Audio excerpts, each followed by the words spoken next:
silakan untuk masuk ke ruang ibadah karena kita akan memulai ibadah pada saat ini.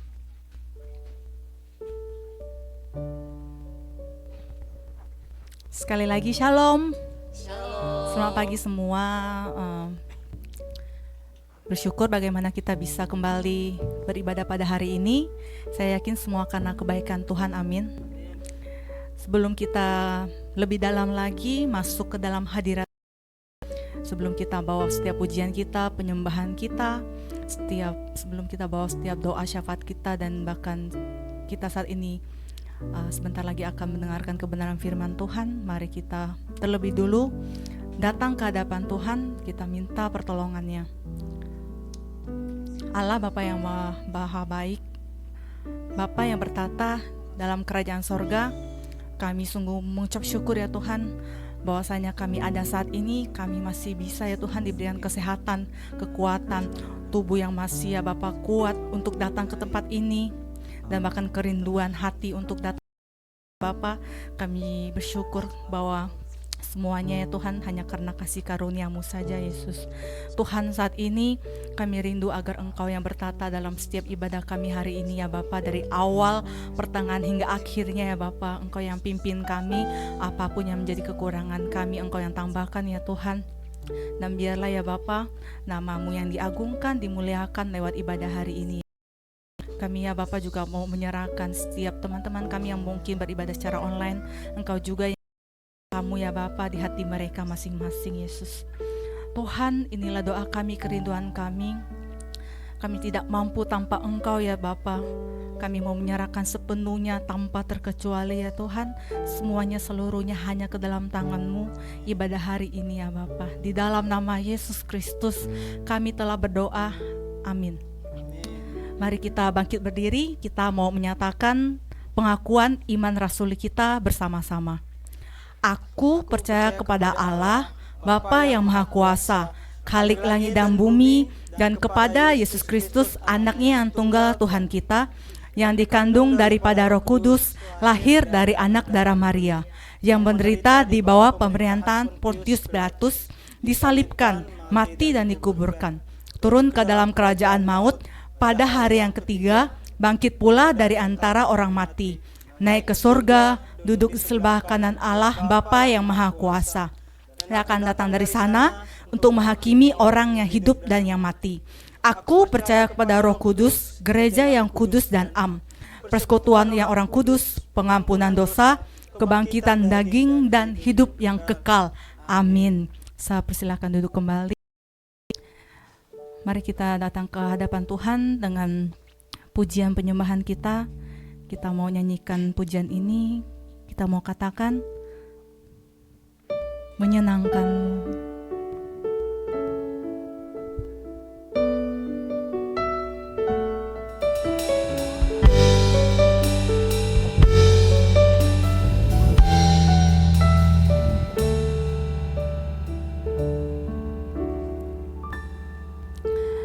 Tuhan, ku mau menyenangkan-Mu. Tuhan, bentuklah hati ini jadi bejana untuk hormat-Mu. Cemerlang bagai emas murni. Tuhan, ku serahkan hatiku. Tuhan, ku serahkan hatiku. Semua ku berikan padamu. Semua ku berikan padamu. Kudus hingga tulus selalu, agar aku menyenangkan-Mu, menyenangkan-Mu, senangkan-Mu. Hanya itu kerinduanku. Ini kerinduan kami Tuhan. Menyenangkan-Mu, senangkan hati.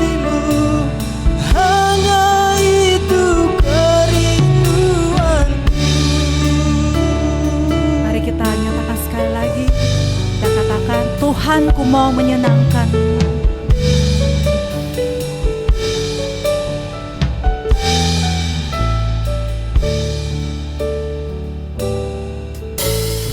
Tuhan, ku mau menyenangkan-Mu. Tuhan, bentuklah hati ini jadi bejana untuk hormat-Mu. Cemerlang bagai emas murni. Tuhan, ku serahkan hatiku, Semuanya Tuhan, semua ku berikan padamu.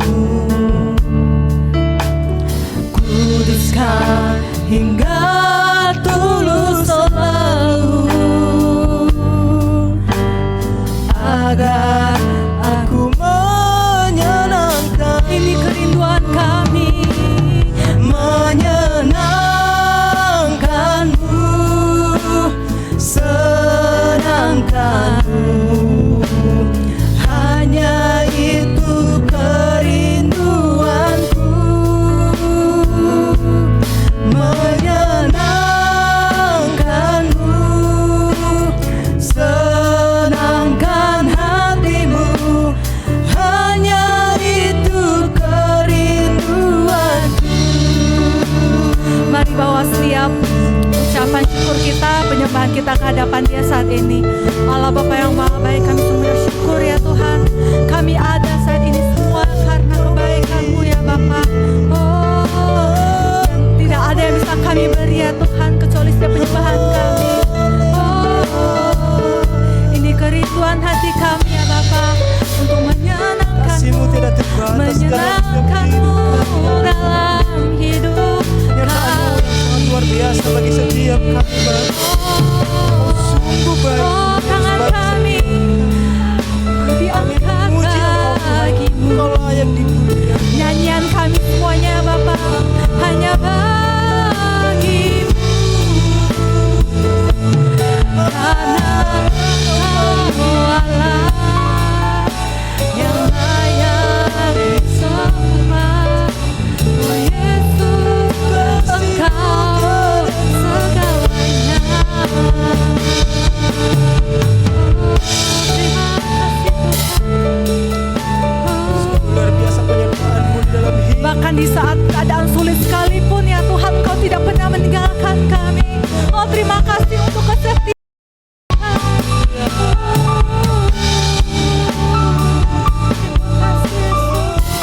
Kami tahu ya Tuhan,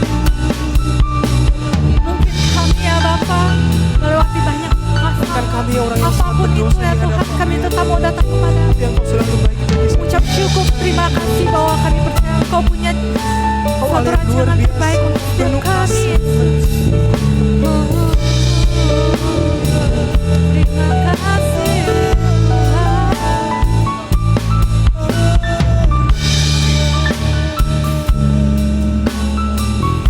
Terima kasih Tuhan Yesus. Terima kasih ya Bapa. Mari jemaat nyanyikan menyenangkan. Menyenangkan-Mu, senangkan-Mu, hanya itu kerinduanku. Ini kerinduan kami Tuhan. Menyenangkan-Mu, Senangkan hatimu. senangkan hatimu, hanya itu kerinduanku.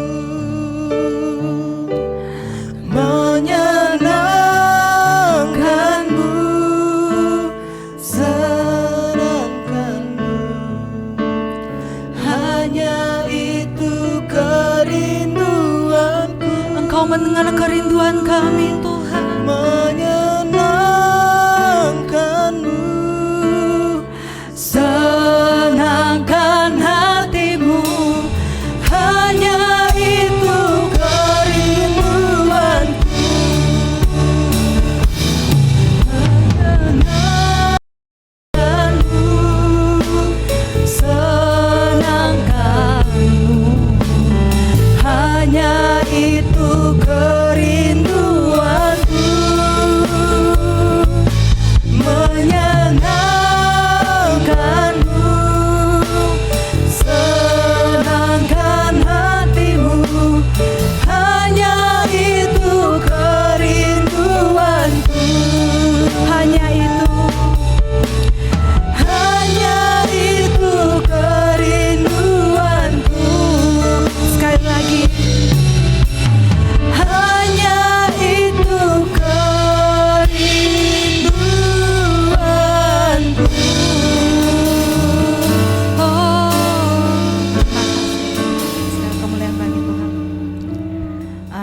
saya undang jemaat untuk bangkit berdiri.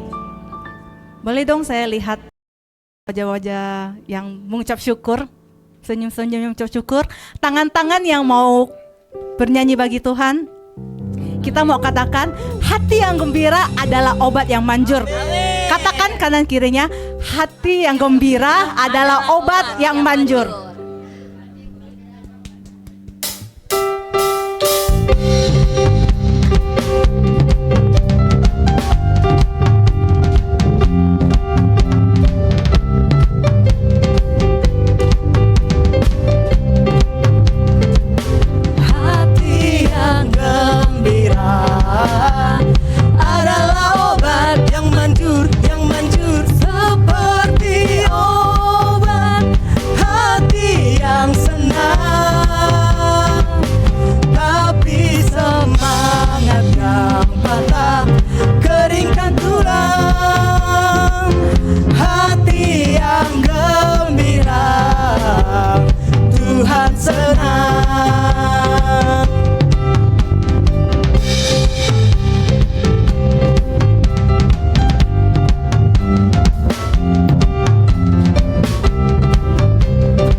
Pagi-pagi sampai pada masuknya, biarlah nama Tuhan dipuji. Kita angkat tangan kita buat Tuhan yuk.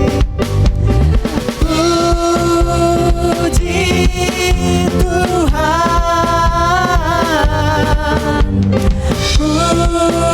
puji Tuhan, dari terbit matahari sampai pagi, sampai pada masuknya, biarlah nama Tuhan dipuji. Ayo yuk tunjuk kanan kirinya.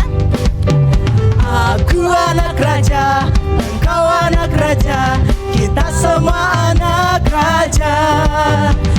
Aku anak raja, engkau anak raja, kita semua Haleluya. anak raja.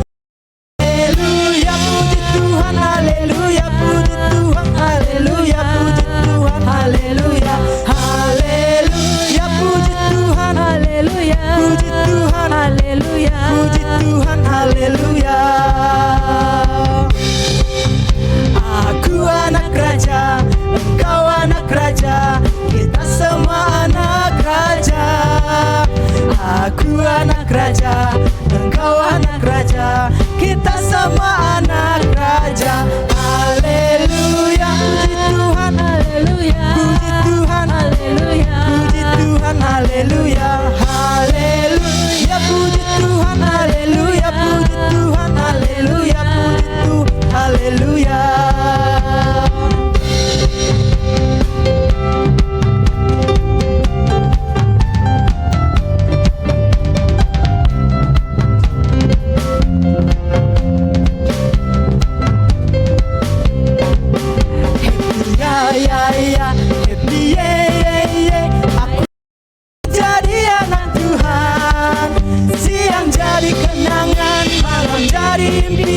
Cintaku sedalam. Happy ya ya ya. Happy ya ya ya. Happy ye ye ye. Aku senang jadi anak Tuhan. Siang jadi kenangan, malam jadi impian. Cintaku semakin mendalam. Dengar dia panggil nama saya. Dengar dia panggil nama saya. Dengar dia panggil namamu. Dengar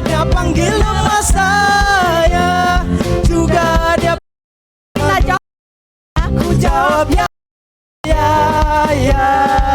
Ku jawab ya, ya, ya. Ku jawab ya Tuhan, ku jawab ya Tuhan. Jawab ya, ya, ya. Dengar, dengar dia panggil nama saya. Dia panggil namamu. Dengar dia panggil nama saya. Juga dia panggil namamu. Ku jawab ya, ya, ya. Ku jawab ya, ya, ya. Ku jawab ya Tuhan, ku Tuhan, ku jawab ya, ya, ya.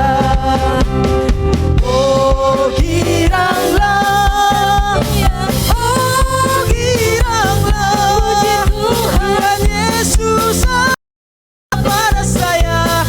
Oh giranglah, oh giranglah, oh giranglah, Tuhan Yesus amat cinta pada saya. Oh giranglah, Tuhan Yesus amat cinta pada saya. Oh giranglah, Tuhan Yesus amat cinta pada saya. Oh giranglah.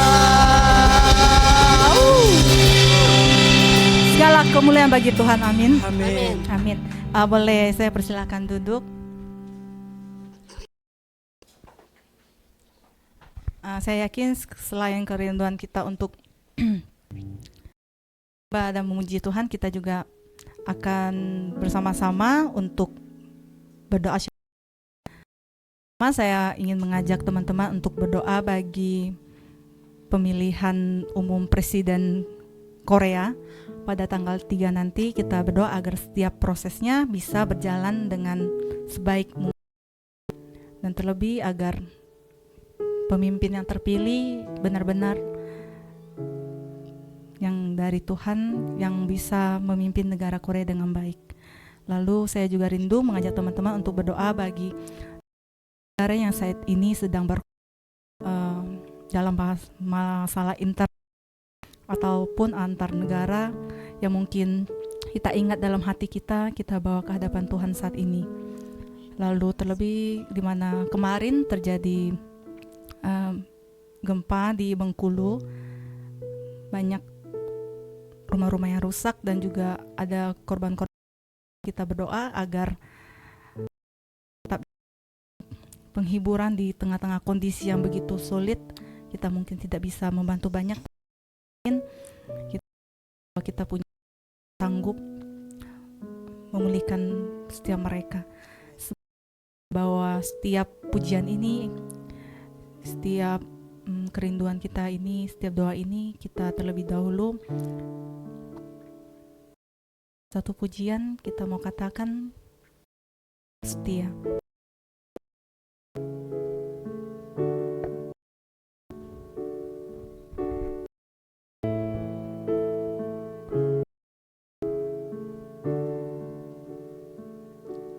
날 살피시는 주 내 맘을 아시네.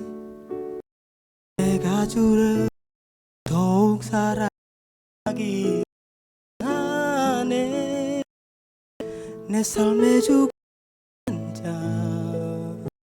선한 길로 이것소서. 주바 나의 삶을 드리네. 주 예수 자하시 내 평생에 함께 하시. 나의 갈 길 달려간 후에 주 얼굴 뵈리 주 품에 안기.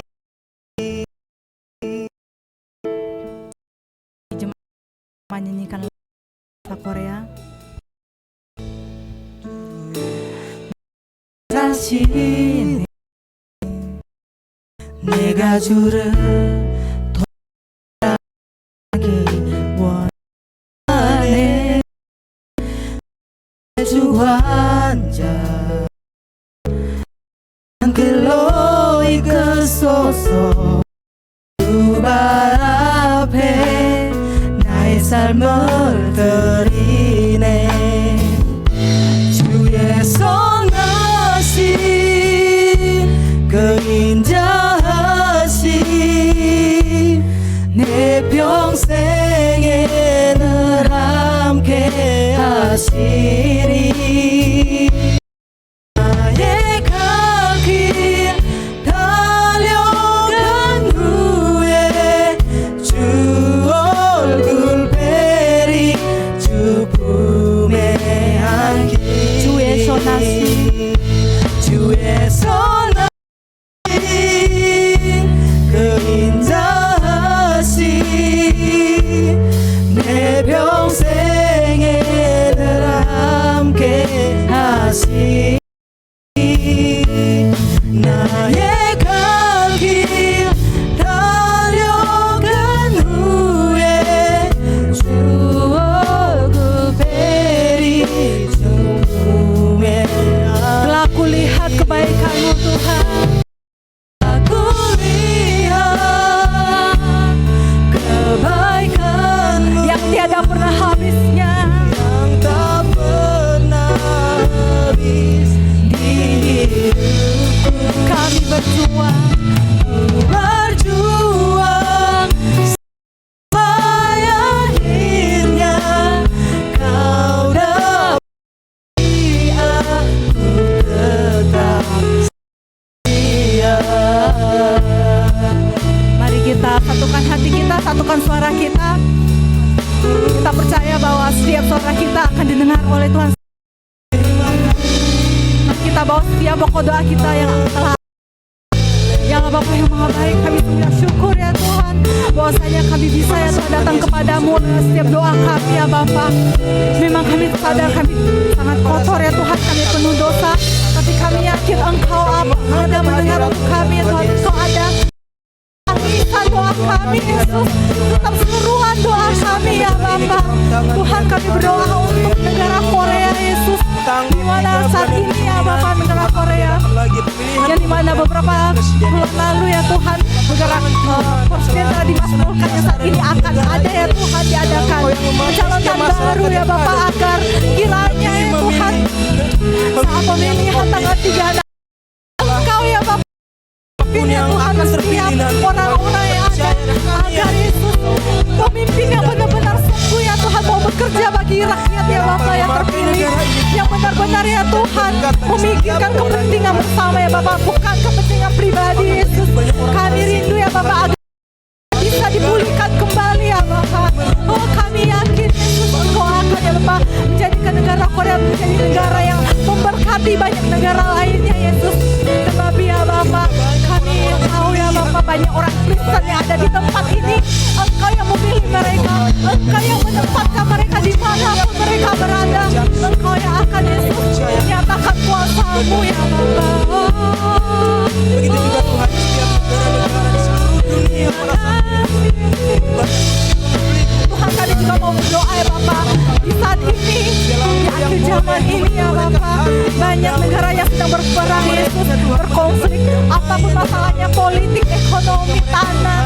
Tuhan, kami juga mau berdoa ya Bapa, menyerahkan agar Engkau menyatakan belas kasih-Mu bagi negara-negara yang saat ini Yesus mengalami ya Tuhan suatu kondisi yang tidak damai ya Bapa.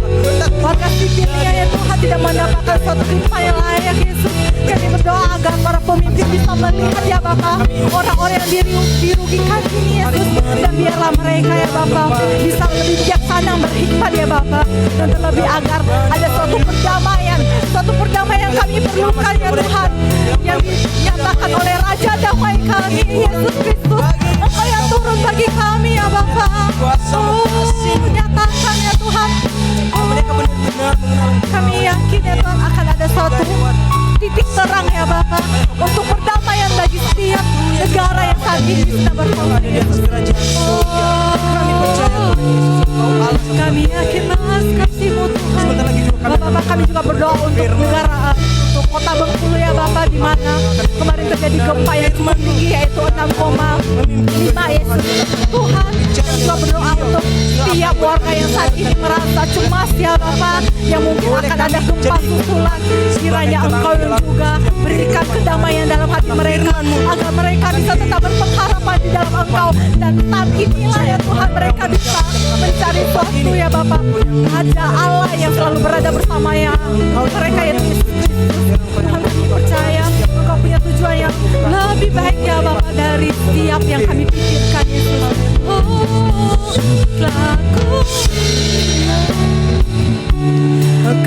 kebaikan-Mu yang tak pernah habis di hidupku. Berjuang sampai akhirnya Kau dapati aku tetap setia. Aku lihat kebaikan-Mu yang tiada pernah habisnya. yang tak Terima pernah kasih Tuhan, habis di Kau baik bagi kami. Ku berjuang sampai akhirnya Kau dapati aku tetap setia. Ku berjuang sampai akhirnya Kau dapati aku tetap setia. Kau dapati aku Saya persilakan Pak Randy. setia.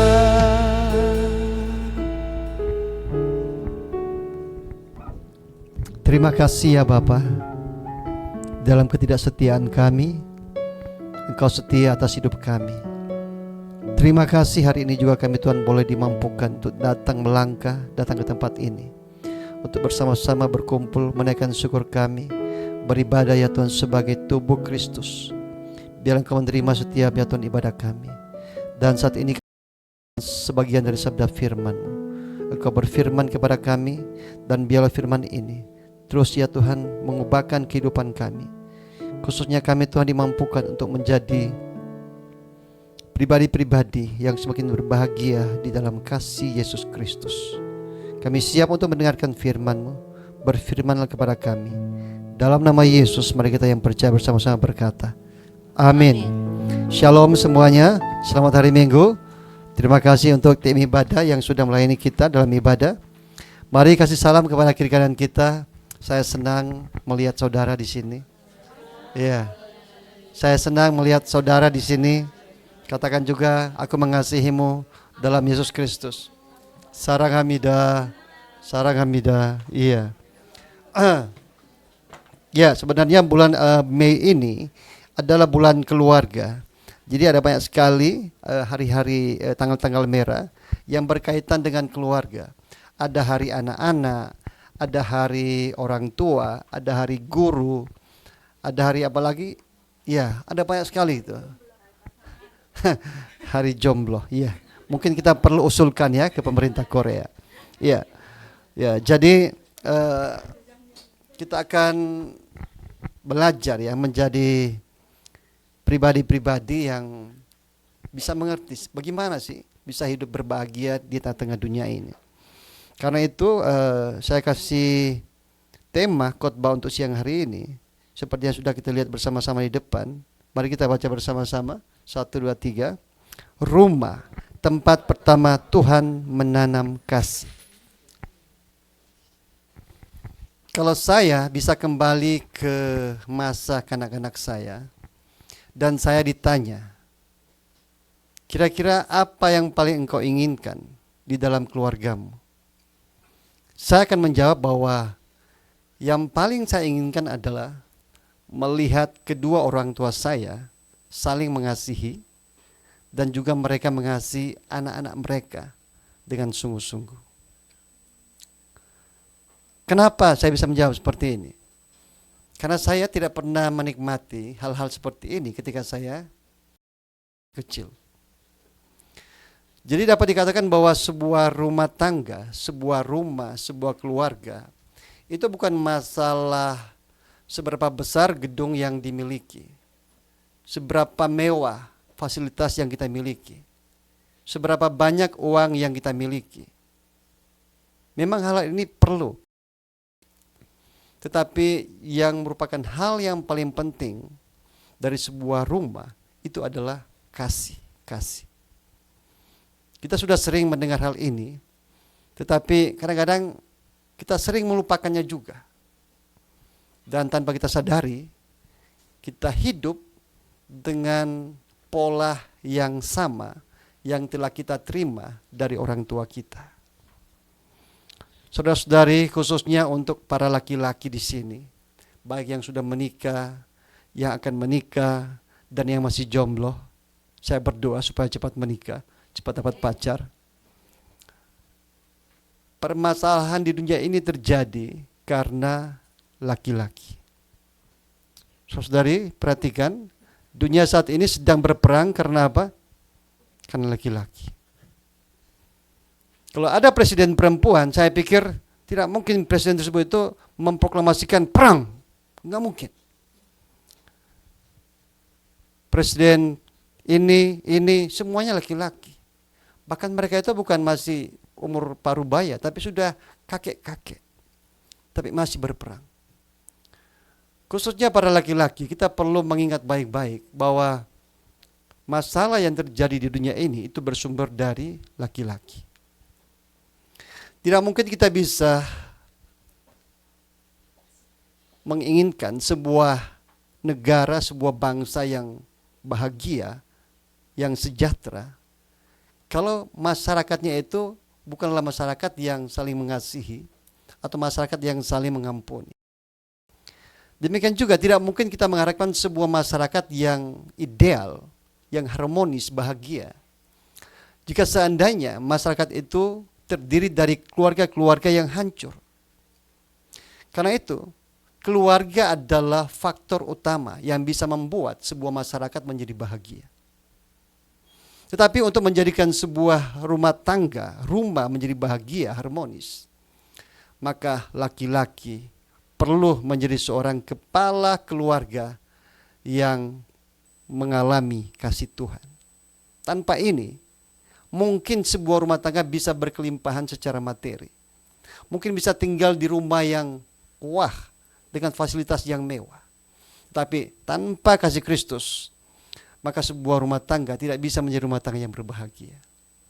Oleh karena itu, khususnya di sini bapak-bapak, baik yang sudah menikah, yang akan menikah, dan yang sedang mencari pasangan hidupnya, tolong dengar baik-baik dan semoga kebenaran ini bisa terukir dalam hati kita masing-masing. Sebelumnya mari kita membaca firman Tuhan seperti yang sudah kita lihat di depan.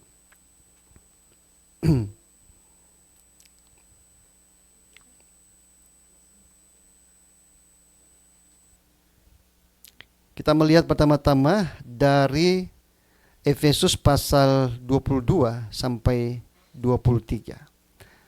Karena di sini hai istri dimulai dari hai istri, jadi dibaca dari laki-laki dulu ya. Oke, laki-laki sudah siap? Dari ayat 22 ya. Efesus 5 ayat 22.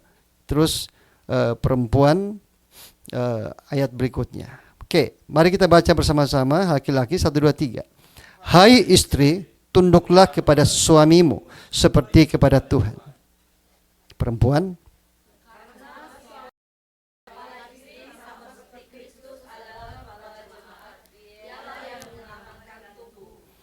karena itu, sebagaimana jemaat tunduk kepada Kristus, demikian jugalah istri kepada suami dalam segala sesuatu.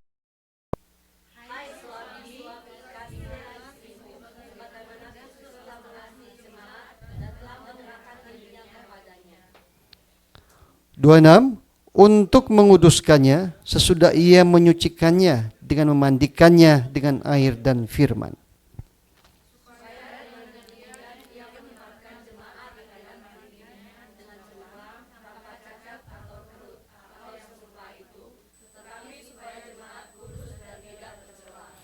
Demikian juga suami harus mengasihi istrinya sama seperti tubuhnya sendiri. Siapa yang mengasihi istrinya mengasihi dirinya sendiri.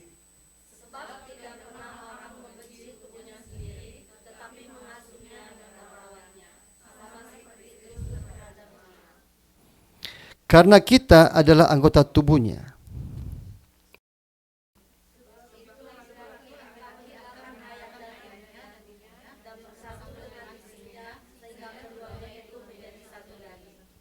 Rahasia ini besar, tetapi yang aku maksudkan ialah hubungan Kristus dan jemaat.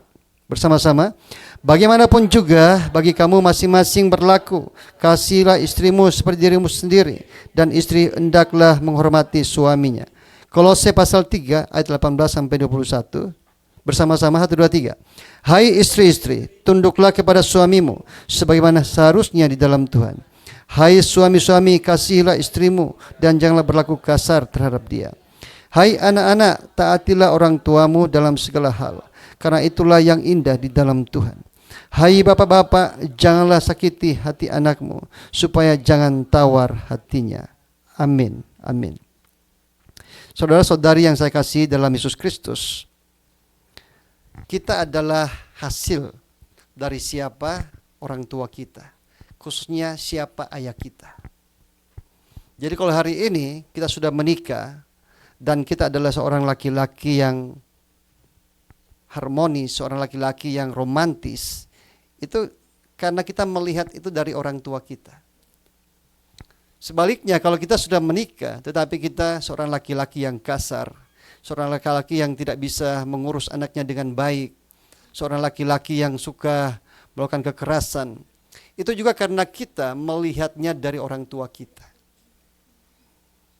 Jadi sesuatu yang kita lihat masa kecil dari orang tua kita, itu secara otomatis akan kita lakukan juga kepada istri kita, anak-anak kita saat kita bertumbuh dewasa.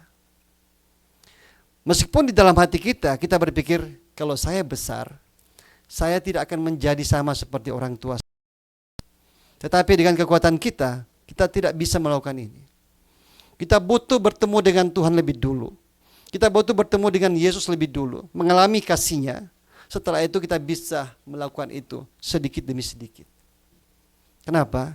Saya sendiri sudah pernah mengalaminya. Kita tidak boleh berpikir bahwa menjalani sebuah rumah tangga, apalagi ingin menjadi orang tua yang bisa menjadi teladan, contoh yang baik bagi istri, bagi anak-anak. Ini bukan hal yang mudah. Karena di dalam diri kita masing-masing sudah ada semacam satu model, satu peta yang kita warisi dari orang tua kita. Karena itu kita perlu tinggal di dalam kasih Kristus supaya kita lebih dulu diubahkan dan kita bisa mengasihi pasangan kita, anak-anak kita dengan benar. Kita semua sudah sering mendengar bahwa ketika Allah pertama kali menciptakan Adam dan Hawa, itu sungguh luar biasa. Hawa diciptakan bukan dari tanah sendiri, tetapi diambil dari tulang rusuk Adam. Dan ketika Allah membawa Hawa kepada Adam, kita semua sudah tahu kan apa yang dikatakan oleh Adam? Inilah dia, tulang dari tulangku, daging dari dagingku. Dengan kata lain, Adam ingin berkata, engkau adalah aku. Atau lebih romantis lagi, engkau ada dalam aku dan aku ada di dalam kamu. Ini rahasia yang sangat besar. Ini bukan hanya masalah tafsiran atau teori, tetapi karena ini adalah gaya Allah bersekutu antara satu dengan yang lain. Allah Bapa, Allah Anak, Allah Roh Kudus. Bersekutu dalam kekekalan di dalam kasih ini. Karena itu firman Tuhan berkata Allah adalah kasih. Kalau Allah tidak punya objek untuk mengasihi, maka dia tidak bisa disebut sebagai Allah yang mengasihi. Di dalam kekekalan Allah sudah ada. Sebelum segala sesuatu ada, Allah sudah ada. Dia saling mengasihi antara Allah Bapa, Allah Anak, Allah Roh Kudus. Karena itu dia juga ingin ciptaannya, yaitu saya saudara, mahkota ciptaannya, manusia Adam dan Hawa, supaya mereka juga hidup seperti cara Allah bersekutu dengan Allah Bapa, Allah Anak dan Roh Kudus, saling mengasihi. Saudari, apakah kita ada di sini yang tidak mau dikasihi? Kita semua haus dengan kasih. Orang sangat senang itu kalau dikasihi. Karena itu banyak orang yang kadang-kadang tidak tahu caranya. Bagaimana sih bisa mengasihi dengan baik? Atau bagaimana sih bisa mendapatkan kasih yang baik? Ada orang yang bermasalah karena mereka ingin mendapatkan kasih ini dengan cara-cara manusia. Contohnya wanita, maaf ya wanita. Makanan wanita itu kan cinta, kasih. Jadi kalau mau mendapatkan hati wanita, tunjukkan bahwa engkau mengasihi dia. Tapi masalahnya bukan cuma pintar, otaknya juga agak sedikit error. Ada yang pura-pura tapi tujuannya itu nggak beres. Makanya disebut ada cinta gombal seperti itu. Omongnya itu gombal. Dia bisa memberikan segala-galanya demi wanita. Bukan sebenarnya dia itu ingin mengasihi wanita, tapi karena ada maunya. Berhati-hati. Laki-laki yang belum bertemu dengan Yesus, dia bisa memberikan segala-galanya untuk wanita hanya karena dia ingin mendapatkan sesuatu. Tapi ketika dia sudah mendapatkan itu, dia bisa berubah 180 derajat. Itulah laki-laki. Tapi masalahnya adalah perempuan yang tidak bisa membedakan apakah ini laki-laki yang benar sedang mengasihinya atau karena ada maunya dia seperti itu. Sehingga ada perkataan seperti ini.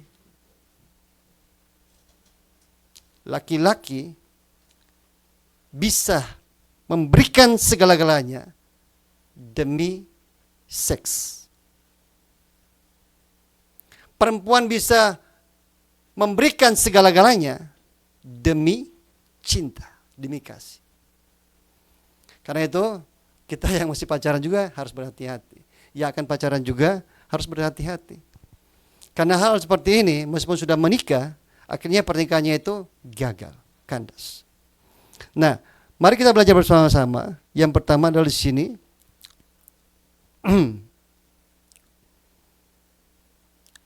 Rumah atau rumah tangga itu adalah tempat pertama Tuhan menanam kasih.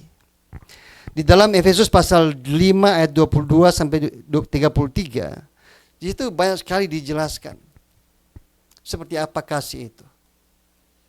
Di sini Rasul Paulus menjelaskan bahwa suami harus mengasihi istrinya sama seperti Kristus harus mengasihi jemaat. Apa yang Yesus perbuat demi mengasihi jemaatnya? Wah, luar biasa. Tuhan Yesus mengasihi jemaatnya. Dia bukan hanya datang sebagai bayi. Dia bukan hanya menderita di dunia ini. Dia bukan hanya menderita sebentar saja. Tetapi dikatakan bahwa dia menyerahkan nyawanya untuk jemaat. Jadi hal yang sangat penting yang harus kita ingat di sini adalah bahwa laki-laki harus mengasihi istrinya, bukan setengah kasih, bukan, tetapi dia harus mengasihi istrinya sampai dia bisa menyerahkan nyawanya bagi istrinya. Kalau kita belum bisa sampai ke tahap ini, artinya kita memang belum bisa kita mengasihi istri kita dengan benar. Sebaliknya, istri harus tunduk atau juga bisa katakan harus hormat kepada suaminya. Jadi istri adalah makhluk yang selalu merindukan kasih dari suaminya. Hai para laki-laki di sini, ingat baik-baik ya. Kalau kamu bisa belajar untuk mengasihi istrimu dengan baik, maka istrimu itu akan sangat bahagia. Setiap hari istrimu akan menyediakan makanan yang enak untuk kamu. Ketika engkau gajiannya, engkau harus kasih uangnya kepada istri. Tetapi ingat, sisa-sisa waktumu itu kamu harus gunakan, investasikan gitu untuk membuat istrimu bahagia. Kalau kamu melakukan seperti ini, maka kamu akan mendapatkan keuntungannya. Istrimu akan menservis engkau dengan baik. Tetapi kalau engkau sampai rumah, kau pikir kamu sudah luar biasa bekerja sepanjang hari, dan itu segala-galanya bagi kamu sebagai seorang kepala rumah tangga, itu nggak cukup, itu nggak cukup. Sampai rumah, meskipun kadang-kadang kau merasa capek, kamu perlu gitu untuk berkorban. Mungkin harus bersih-bersih rumah, lihat piring pulang-pulang itu berantakan. Mungkin kadang-kadang engkau harus berkorban untuk cuci piring, untuk jaga anak, dan sebagainya, gantung baju. Kamu harus lakukan itu. Kamu harus lakukan itu. Ini menunjukkan bahwa suami benar-benar mengasihi istrinya, mengasihi istrinya. Di sini saya tidak berkata bahwa wanita harus membiarkan pekerjaan rumah itu berantakan seperti itu ya, tidak. Tetap harus lakukan, tetapi dalam kasus-kasus tertentu, kadang-kadang kita menemukan bahwa istri juga ada kesibukan tertentu. Jadi kita harus melihat konteksnya seperti apa. Kita harus harus peka dengan situasi kita. Kadang-kadang laki-laki itu kan berpikir dia itu seperti menteri luar negeri. Betul. Pekerjaannya di luar saja. Pulang rumah dia tidak ngapa-ngapain. Kadang-kadang istri juga berpikir dia adalah menteri dalam negeri. Lakukan pekerjaan dalam rumah aja, itu di luar itu enggak campur-campur. Tapi saya mau sampaikan gitu, bahwa dalam konteks tertentu kedua-duanya itu harus fleksibel. Harus fleksibel. Jangan kaku. Pokoknya saya itu suami. Di dalam rumah itu saya tidak mau ngerjain apa-apa. Itu urusan istri. Demikian juga dengan istri. Ini pokoknya saya itu menteri dalam negeri. Saya tidak mau campur urusan.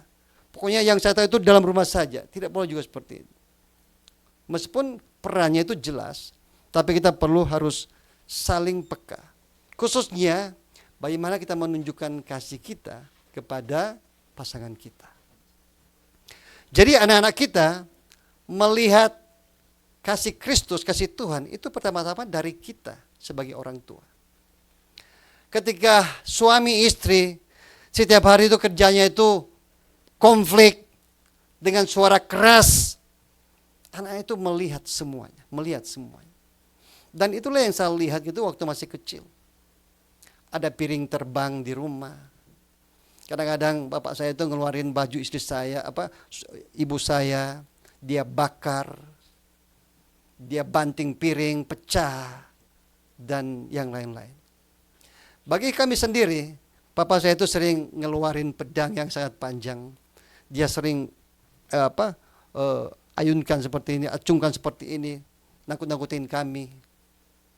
Belum lagi kalau dia sudah hantam dengan karet dari sepeda, ban sepeda gitu, dalamnya ada karet kan. Itu alat untuk dia memukul kami gitu, seperti itu. Jadi ketika saya menikah, hanya mengingat gitu loh, sosok bapak saya seperti ini. Meskipun di dalam hati saya ada satu tekad bahwa saya tidak boleh hidup seperti bapak saya. Kalau saya menikah, saya punya anak, saya akan menjadi suami, saya akan menjadi istri yang baik. Tetapi tanpa ada pertolongan Roh Kudus, tanpa ada pertolongan Tuhan, maka kita tidak mungkin membuat menjadi suami yang baik atau ayah yang baik terhadap istri kita, anak-anak kita dengan kekuatan kita saja. Tidak sanggup. Kita perlu tinggal dalam kasih Kristus. Kita perlu mengalami kasih Kristus. Dengan demikian kita bisa mengubah kehidupan kita. Kita bisa mengasihi istri kita, mengasihi anak-anak kita dengan caranya Tuhan. Nah, kenapa saya mengatakan bahwa bagian pertama ini kita perlu katakan dengan satu kata saja, yaitu berkorban. Berkorban. Ketika menjadi suami, bukan hanya berkorban tenaga, bukan hanya berkorban energi, bukan hanya berkorban pikiran, bahkan kadang-kadang harus berkorban perasaan. Nggak paling enak kan kalau berkorban perasaan itu. Suatu saat istri saya itu berkata seperti ini kepada saya. Laki-laki Korea, suami-suami Korea, dia itu bisa melakukan semua pekerjaan-pekerjaan itu. Saya tersungging banget waktu itu. Tapi melalui beberapa ibu-ibu yang lain, saya itu mengetahui Tapi ternyata tidak semua suami-suami Korea itu hebat-hebat. Jadi saya itu terhibur sedikit. Terhibur sedikit. Jadi menjadi suami, menjadi laki menjadi ayah itu perlu berkorban perasaan juga kadang-kadang. Ya. Kan belum nyawa kan. Jadi kita perlu banyak berkorban. Jangan berpikir, oh saya sudah capek kerja di luar, sampai di rumah gitu harus begini lagi. Ya, itulah seorang suami. Dia harus berkorban. Bahkan Paulus mengatakan harus seperti Yesus. Bisa menyerahkan nyawanya untuk istrinya. Hai laki-laki, siap menyerahkan nyawa untuk istri? Suaranya pelan banget. Hai cewek-cewek, tandai laki-laki yang seperti ini. Sekali saya bertanya, hai laki-laki di tempat ini, siap menyerahkan nyawa untuk istri-istrimu? Suaranya kayak gitu. Hai perempuan-perempuan, hati-hati dengan laki-laki seperti ini. Bisa-bisa di tengah jalan itu kabur. Saya pun dapat pengalaman gitu ketika saya masih di Manado. Ada gitu pasangan yang sedang berpacaran. Mereka duduk di tribun, tiba-tiba ada orang-orang nakal gitu yang ingin mengganggu mereka. Kalau saudara menjadi laki-laki, apa yang harus kalian lakukan? Hah? Lindungi. Harusnya dilindungi. Laki-lakinya itu kabur.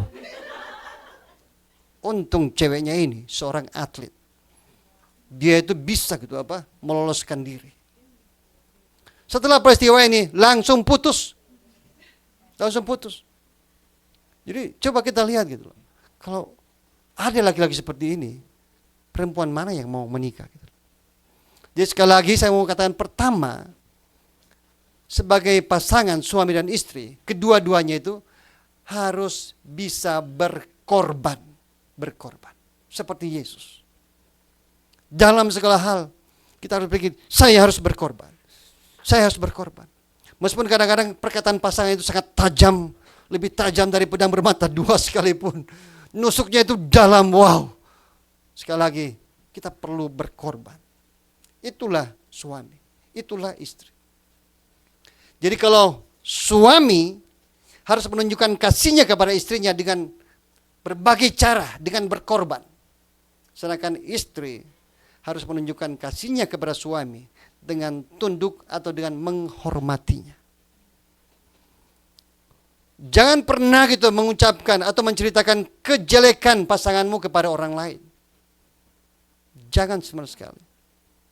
Kalau mungkin kita pernah melakukan kesalahan seperti ini, ke depan jangan lagi. Kalau mau ceritakan tentang istrimu, suamimu kepada orang lain, ceritakan yang baik-baik saja. Ingat, itu adalah pasanganmu. Karena kita berpikir, aduh kenapa saya dapat begini ya? Kadang-kadang kita membandingkan, aduh kalau saya menikah dengan itu. Sekali lagi, rumput tetangga selalu terlihat lebih hijau. Tapi kalau kita bandingkan, tidak lebih daripada itu. Jangan hanya bertemu sebentar sudah langsung menilai, oh dia itu memang luar biasa. Jangan dulu. Kamu harus hidup sama-sama dulu baru bisa tahu siapa orang itu. Benar? Senyum-senyum semua. Iya, seperti itu. Jadi jangan pikir, wah ini memang laki-laki idaman. Jangan dulu. Hidup sama-sama dulu baru kita bisa tahu. Jadi Tuhan memberikan kepada kita itu pasangan yang paling cocok sebenarnya. Bukan berarti dia itu sempurna, paling cocok dengan kita. Tetap punya plus minusnya. Yang sudah menikah, gimana? Benar seperti itu? Ada plus minusnya? Tidak mungkin kita menemukan pasangan yang sempurna. Kalau kita menemukan pasangan yang sempurna, maka dia akan meninggalkan kita. Karena dia ternyata sempurna dan kita tidak sempurna. Tuhan mempertemukan kita, suami istri, karena dua-duanya tidak sempurna. Seperti potongan-potongan puzzle. Itu tujuannya. Yang kurang di istri kita, kita lengkapi. Yang kurang pada kita, itu dilengkapi oleh istri kita. Seperti itu. Jadi jarang kita menemukan ada pasangan suami istri itu yang dua-duanya itu cerewet. Enggak ada. Biasanya itu satu cek, cek, cek, cek, cek, satu itu wah diam banget. Enggak mungkin ada suami istri itu satu itu aktif, satu itu pasif. Dua-dua itu aktif itu loh. Biasanya satu pasif. Saya orang yang kayaknya nyalinya itu sudah hilang. Saking dari kecil itu hidup terlalu liar gitu. Seperti nyalinya itu hilang. Saya ketika masih kerja, saya itu tidak takut berantem dengan siapapun juga. Jadi waktu kerja itu ketika ada yang ya ganggu-ganggu dikit, saya bilang saya itu sudah tinggalkan Indonesia. Orang tua sudah nggak ada juga. Saya itu siap mati dimanapun saya berada. Jadi meskipun mereka itu badannya itu besar-besar, saya itu tidak takut. Kalau mereka pakai besi, saya juga ambil besi. Tapi istri saya penakutnya itu luar biasa. Sama nyamuk aja takutnya luar biasa. Tuhan pertemukan seperti ini dengan saya, dengan istri saya gitu. Saya terlalu berani, istri saya itu super penakut. Gak pernah dia itu ngomong gini-gini sama orang lain gitu loh. Kecuali sama istrinya, suaminya paling berani. Karena orang dalam. Sama orang luar, gak pernah dia gini-gini gitu. Saya suruh belajar bawa mobil, takut sekali. Takut. Tapi itu Tuhan pertemukan kami seperti itu. Jadi ingat, tidak ada yang sempurna. Tugas kita hanya adalah apa? Laki-laki mengasihi istrinya dengan berkorban dalam segala hal. Sedangkan istrinya mengasihi suaminya dengan cara tunduk. Mengikuti perkataannya, kalau benar ya, kalau salah itu nggak usah ikutin. Menghormati dia. Khususnya di depan orang lain, hormati suamimu. Itu akan membuat dia itu bangga. Tapi di depan umum gitu, kita jatuh-jatuhin dia, jelek-jelekan dia. Itu waduh bagi suami itu seperti hari kiamat. Hari kiamat, betul. Jadi ingat baik-baik. Ini kebenaran. Ya sudah kita lihat di dalam apa? Firman Tuhan. Nah, yang kedua, mari kita lihat bersama-sama peran setiap anggota keluarga dalam menumbuhkan kasih. Itu dapat kita lihat dalam Kolose pasal 3 ayat 18-21. Itu yang sudah kita lihat tadi. Pertama, bahwa istri harus tunduk dengan kasih. Bukan tunduk terpaksa ya, tunduk dengan kasih. Karena dia menghormati suaminya. Itu adalah tugas para ibu-ibu. Mari katakan setiap wanita di sini, hai wanita, ayo katakan, tunduklah kepada suamimu. Iya, iya, tunduk bukan berarti kita menjadi korban, hai wanita-wanita, bukan seperti itu. Tunduk di sini tapi artinya apa? Kita mendukung gitu loh suami kita, supaya menjadi seorang pemimpin yang takut akan Tuhan. Kita bukan hidup di dalam zaman ya beberapa abad yang lalu, di mana wanita itu benar-benar dijajah. Kita Indonesia itu bersyukur punya Raden Ajeng Kartini. Yang pada tahun 1921 itu sudah memperjuangkan itu loh, emansipasi. Hak persamaan laki-laki dan perempuan. Itu luar biasa. Sehingga ya Indonesia itu lebih dulu maju dalam hal seperti ini. Tapi beberapa negara yang lain, hak-hak wanita itu waduh sangat-sangat buruk. Bahkan di Korea ini juga seperti itu. Sehingga zaman sekarang ini ada kegerakan gitu 4B, di mana perempuan itu tidak mau pacaran, tidak mau menikah, menikah pun tidak mau punya anak, tidak mau melakukan seks. Ini sebagai bentuk balas dendam mereka, karena mereka merasa bahwa selama ini mereka dijajah oleh laki-laki. Di beberapa tempat di Korea ini, laki-laki itu dipandang sebagai langit, perempuan itu dipandang sebagai bumi. Jadi sangat berbeda, sangat berbeda. Sehingga perempuan merasa seperti budak saja. Nah, sekarang di zaman ini mereka tampil sebagai orang-orang yang yang mengikuti paham feminisme. Mereka merasa bahwa perempuan kalau bisa harus lebih hebat dari laki-laki. Karena itu sangat-sangat menyedihkan kalau kita melihat banyak laki-laki Korea nggak bisa menikah. Nggak bisa menikah. Makanya harus menikah dengan orang asing. Jadi istri tunduk di sini bukan karena dia menjadi korban, tetapi tunduk untuk mendukung suaminya menjadi seorang pemimpin yang takut akan Tuhan di dalam rumah tangga. Selanjutnya, suami harus mengasihi istrinya tanpa kekerasan. Itu bisa kita lihat di dalam ayat 19. Banyak suami-suami yang kasar-kasar. Banyak suami-suami yang suka bukan hanya kata-katanya yang kasar. Bukan, kadang-kadang ada suami juga yang suka main tangan. Ya, di dalam keluarga ini tidak boleh terjadi sama sekali. Justru seorang pemimpin, seorang suami, dia harus bisa gitu memimpin dengan tegas, tapi juga ada kelembutan di dalamnya. Dia harus bisa menyampaikan perkataan-perkataan yang lembut dan juga penuh perhatian kepada istri dan juga kepada anak-anaknya. Karena itu, di dalam rumah tangga Kristen, seharusnya tidak boleh ada perkataan-perkataan kebun binatang. Tidak kekerasan secara verbal, kekerasan secara fisik gitu. Tetapi kita harus memikirkan sebelum kita mengucapkan kata-kata kita. Tidak mudah gitu. Tetapi kalau kita ingin atau kita mendambakan sebuah rumah tangga yang bahagia, kita harus mengingat peran kita masing-masing, mengingat fungsi kita masing-masing. Hai istri-istri, apa peranmu? Coba katakan. Apa? Iya, tunduk dengan kasih. Menghormati suami. Hormati suami. Suami itu kalau dihormati gitu, sepertinya dia itu, iya, sudah menjadi seperti seorang Superman. Hai laki-laki, setuju? Iya, iya, Pak Tanu mengangguk. Tetapi kalau dia itu tidak dihormati, aduh, seperti anjing itu ekornya ke bawah gitu. Kemanapun dia pergi itu nggak ada rasa percaya diri. Selanjutnya, anak-anak. Ada yang masih anak-anak di sini? Iya. Orang yang belum menikah tentu masih anak. Anak-anak itu harus menjadi anak-anak yang taat di dalam kasih. Taat kepada orang tua gitu. Kepada orang tua yang baik tentunya ya.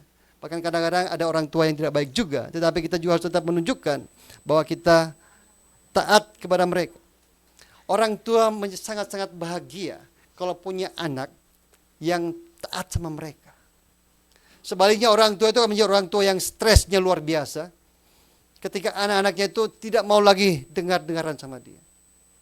Baru-baru ketika saya ke Incheon melayani selama 3 hari di sana, seorang misionaris, dan dia menceritakan bahwa banyak sekali rumah tangga Kristen di Korea yang tidak bisa lagi mengontrol anak-anak mereka.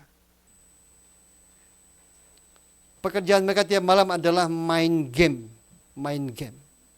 Bahkan dengan sengaja gitu main game sampai subuh, supaya besoknya mereka itu tidak bisa bangun dan tidak bisa ke sekolah. Mau diomongin apapun juga, udah gak mau dengar. Sehingga ketika dia menceritakan kepada saya, dia berkata, aduh, saya tidak bisa mengerti. Ini anak-anak di Korea ini sudah terkena virus apa gitu. Gak mau dengar sama orang tua. Kita sedang hidupkan di mana hak asasi itu sangat-sangat ditinggikan. Gak boleh pukul anak gitu, nanti bisa dituntut segala macam. Tapi kalau kita itu mendisiplin anak kita pada porsi-porsi yang ya terukur, bagi saya itu bukan masalah. Daripada anak kita itu, aduh, hancur-hancuran nanti.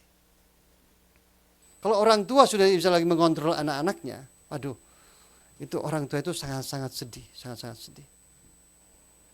Jadi yang masih anak-anak di sini, ingat, taat sebagai ungkapan bahwa kita mengasihi orang tua kita.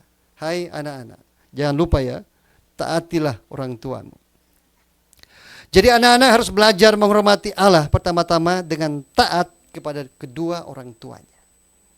Tidak mungkin kita langsung menaati Allah, tapi kita itu tidak menaati orang tua duniawi kita. Kita perlu mentaati mereka. Ketaatan bukan karena kita takut kepada mereka, tapi karena kita mengasihi mereka. Dan rasa hormat ini lahir ketika kita melihat teladan dari orang tua kita.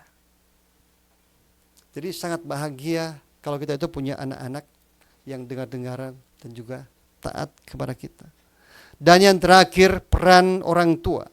Bahwa orang tua harus membimbing anak-anak mereka tanpa menyakiti hati mereka. Itu di dalam ayat 21 kita bisa lihat, Kolose pasal 3 ayat 21. Jangan sakiti hati anakmu. Ini adalah satu panggilan kepada kita sebagai orang tua untuk mendidik anak-anak kita dengan kasih. Seberapa banyak di antara kita di tempat ini yang ketika masih kecil itu tidak mempunyai sakit hati terhadap orang tua. Saya pikir sangat-sangat kecil sekali. Rata-rata kita adalah orang-orang yang tersakiti oleh orang tua kita. Entah itu mereka lakukan secara sengaja atau tidak sengaja. Kita memiliki luka, kita memiliki kepahitan, dan puji Tuhan meskipun ada sebagian yang sudah dipulihkan. Tapi banyak orang yang masih hidup dengan kepahitan, dengan luka sampai mereka mati. Dan inilah yang membuat banyak rumah tangga Kristen yang tidak harmonis dan tidak bahagia. Saudari, angka perceraian dari waktu ke waktu semakin tinggi, semakin tinggi. Baik di Indonesia maupun di Korea, sangat-sangat tinggi. Setiap mereka bercerai, alasannya itu satu. Saya tidak cocok dengan dia. Saudara, alasan yang sangat tidak masuk akal. Bagaimana mungkin kita bisa menemukan orang yang cocok itu dengan kita? Ketemu dengan malaikat pun yang sempurna, tidak akan cocok, tidak akan cocok. Tapi mari kita rubah cara berpikir kita. Bahwa kita bukan bertemu dengan orang yang paling cocok dengan kita. Tapi bagaimana kita menjadikan diri kita ini orang yang bisa mencocokkan diri dengan orang lain. Itu harus kita lakukan. Ketika saya menikah dengan istri saya, ya kan berbeda banget budaya orang Sangir sana loh, orang Sangir. Dan budaya orang Korea, orang Muan itu berbeda banget. Ketika saya gitu udah mulai belajar gitu bagaimana sih menjadi suami yang romantis. Saya belajar gitu untuk membahagiakan istri saya. Pada hari ulang tahun atau hari pernikahan, saya ingin memberikan bunga kepada istri saya. Tapi karena tidak pernah punya pengalaman atau tidak pernah melihat orang tua saya memberikan bunga seperti apa, saya beli bunga untuk orang mati.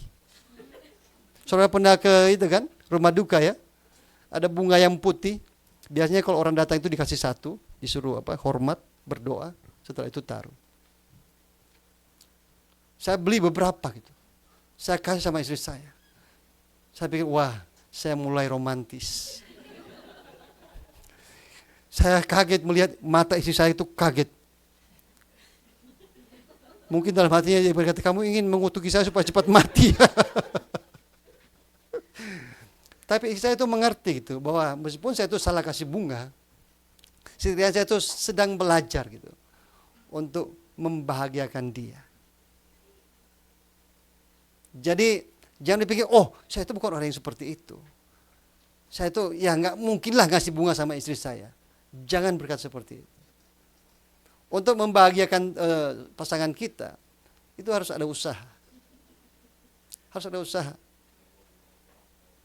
Kita perlu mempraktekkan hal-hal yang bisa membahagiakan orang lain. Kadang-kadang kita perlu rangkul, mengatakan bahwa kita mengasihi mereka. Itu sesuatu yang sangat indah terdengar.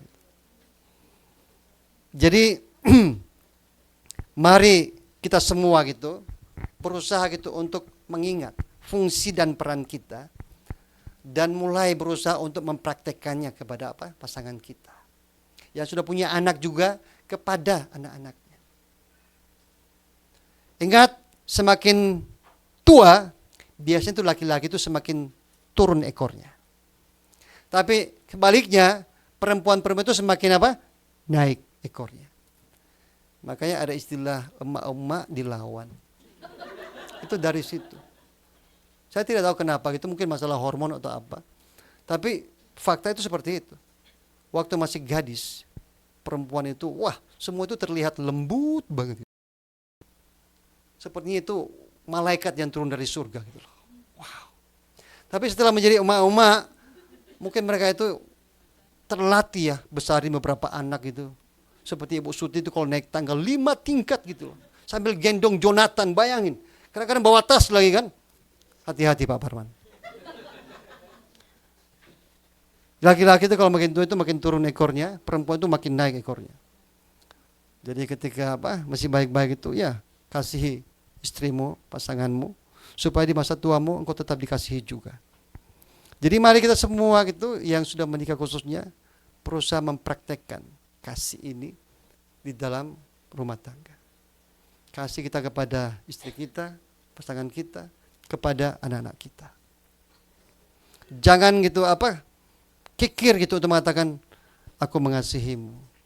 Kan kalau di Korea itu kan lebih enak kan. Kalau di Indonesia kan kalau mengatakan nak, papa mengasihimu, itu kayaknya seperti di drama atau di film-film kan. Tapi kalau kita tiba di Korea itu sangat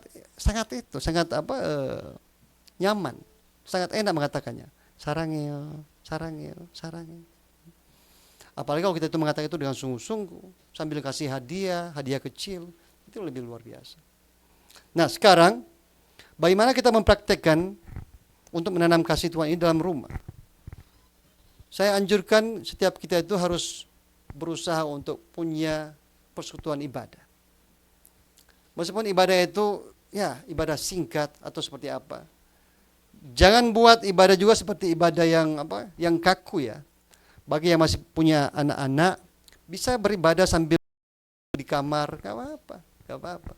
Sambil bernyanyi, baca firman Tuhan gitu singkat, gak apa-apa.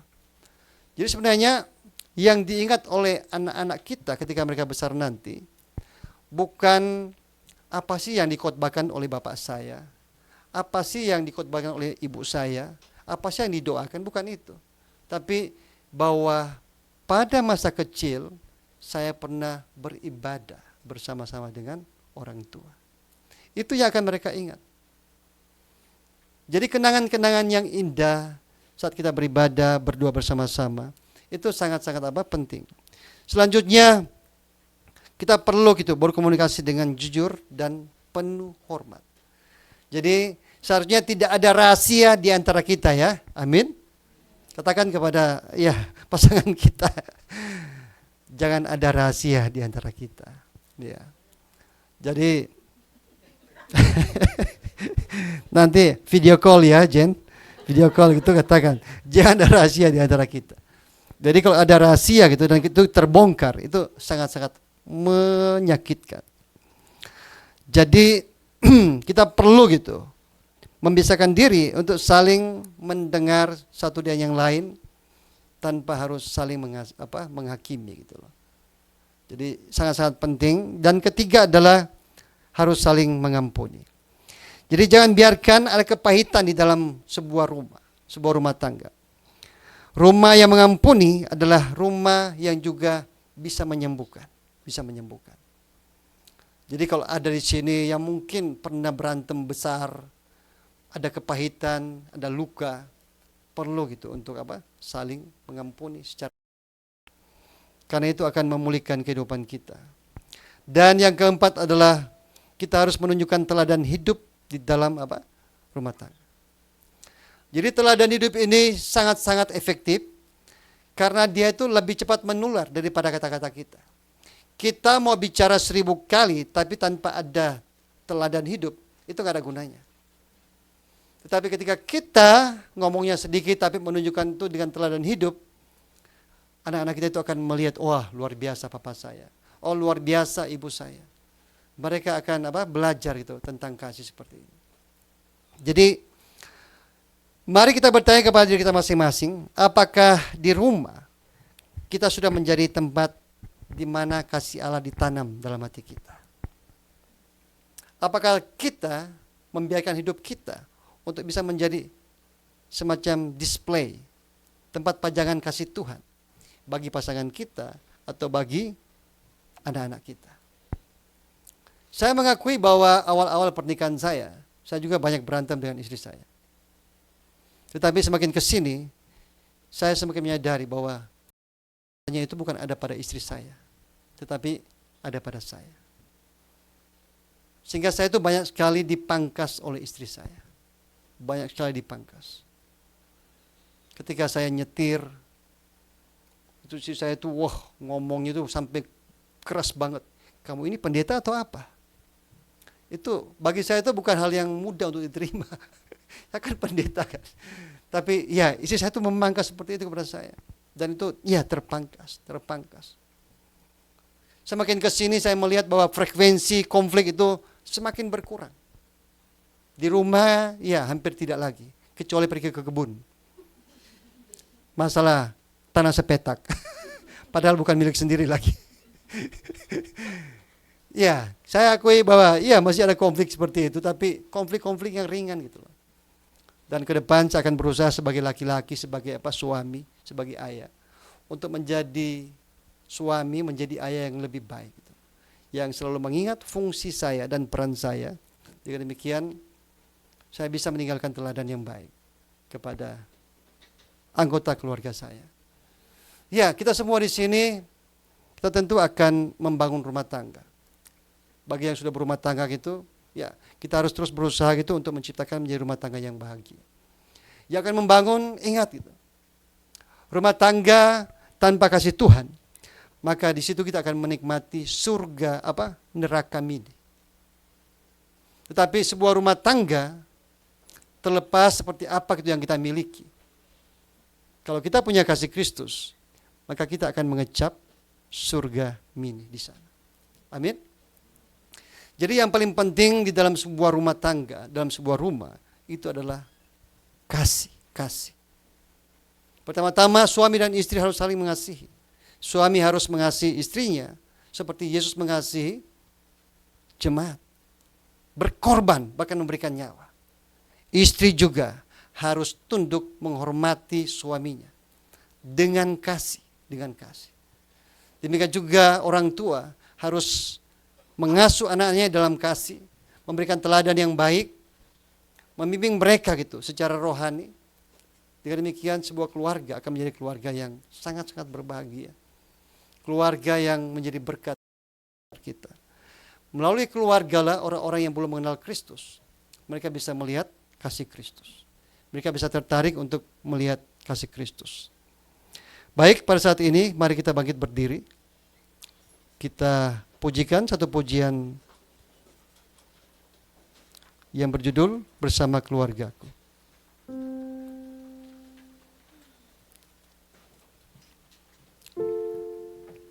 Mari jemaat Tuhan bangkit berdiri.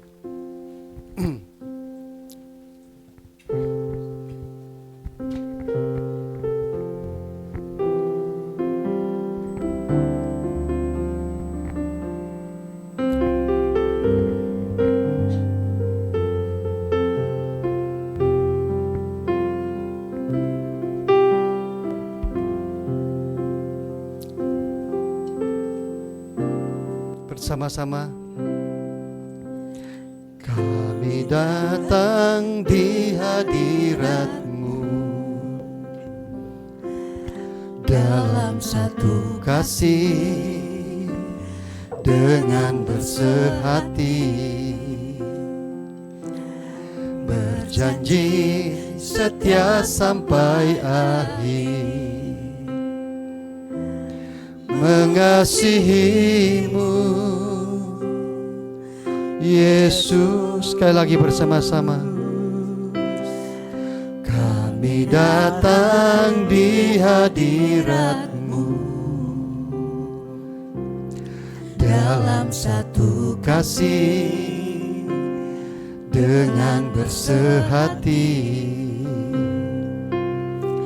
berjanji setia sampai akhir,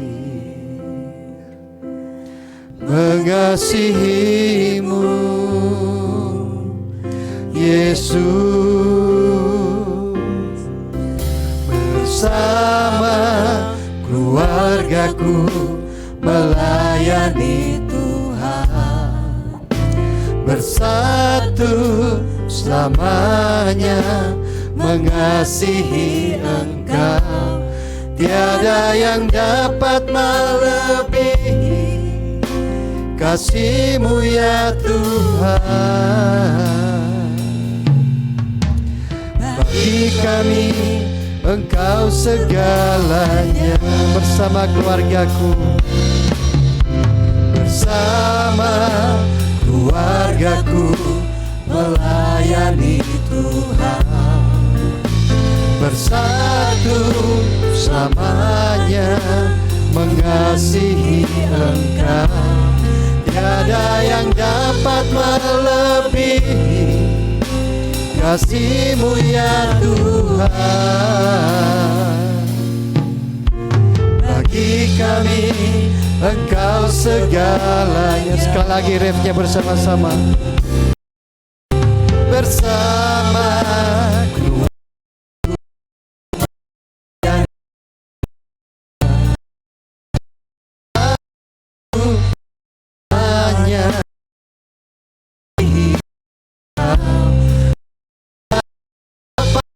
lebih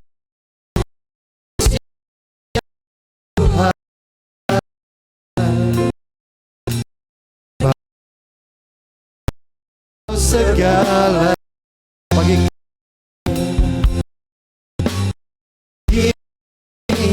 Engkau lagi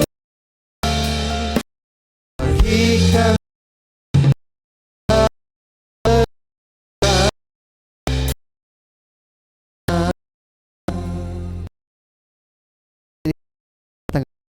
Sama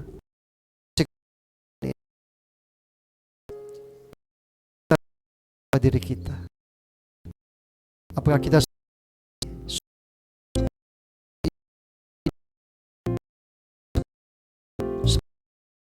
atau sebagai anak kita ingin berbahagia dalam kita.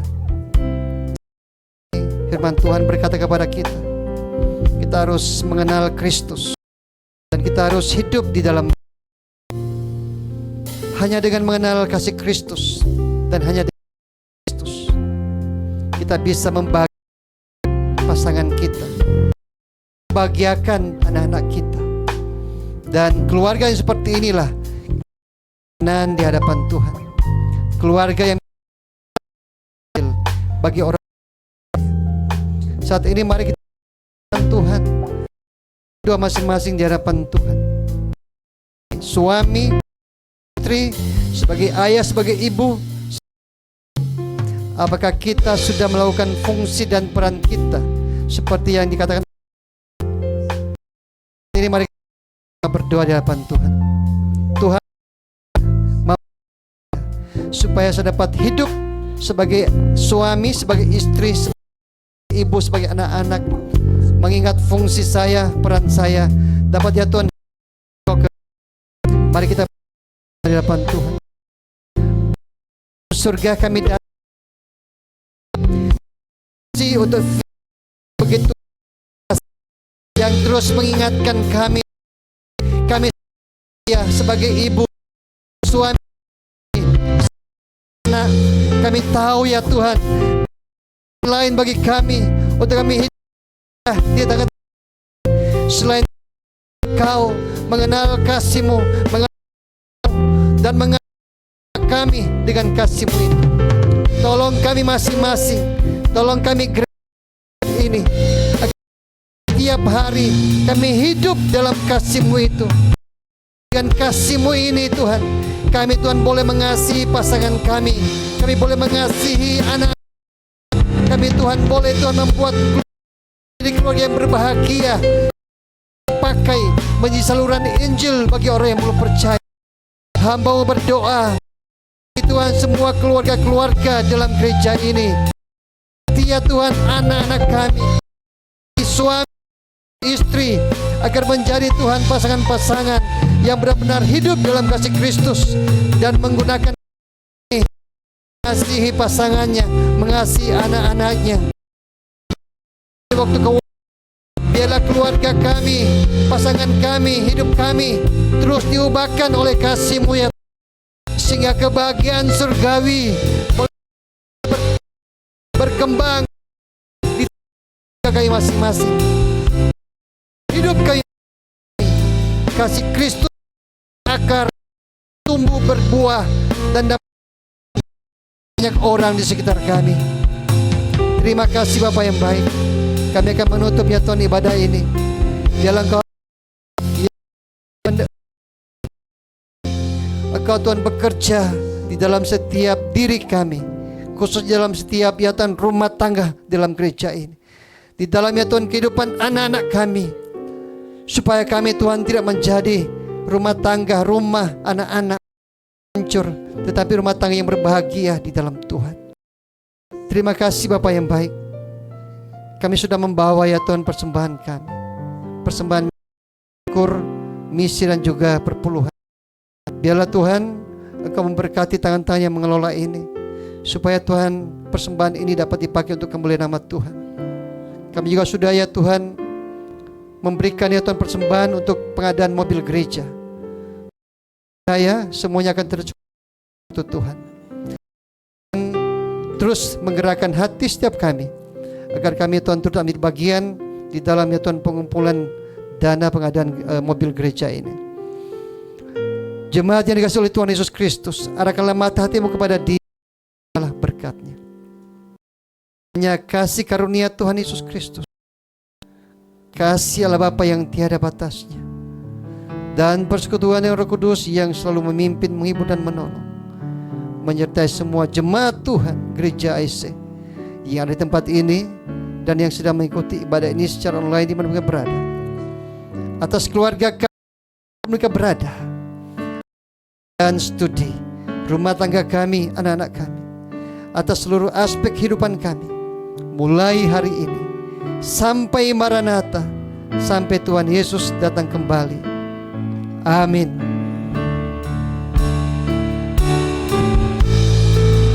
Pagi